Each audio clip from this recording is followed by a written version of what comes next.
The first time Liam saw her, it was raining. Not the soft, poetic kind of rain.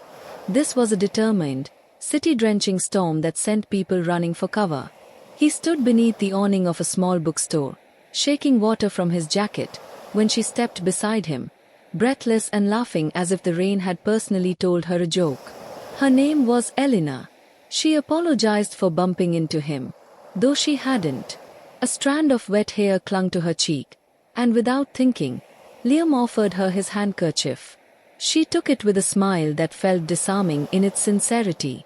"Thank you," she said. "I suppose the rain wanted to introduce us." It was such an unusual thing to say that he laughed.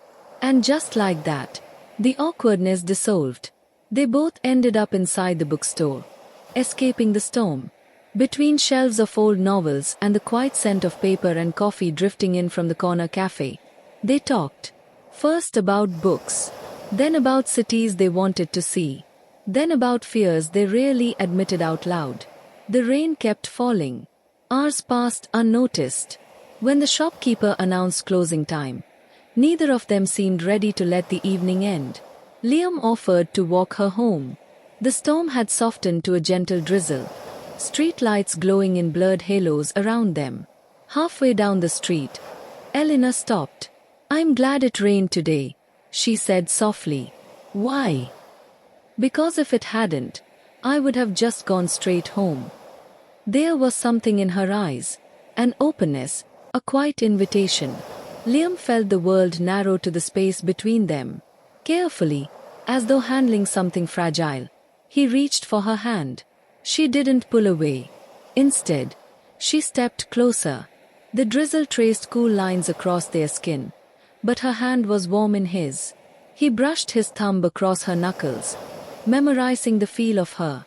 For a moment, neither spoke. The city hummed around them, but it felt distant, irrelevant. "Can I see you again?" he asked, his voice lower now. Elena smiled, not the playful smile from before, but something softer, steadier. "I was hoping you'd ask." Their first kiss was gentle, unhurried. It tasted faintly of rain and coffee, and the beginning of something neither of them could fully name yet. But it felt certain. Years later, they would still remember that storm, not as the day the city flooded, but as the day the rain stayed long enough for two strangers to become something more. And every time it rained after that, Elena would look at Liam and say, with the same quiet smile, "I think it's trying to introduce us again."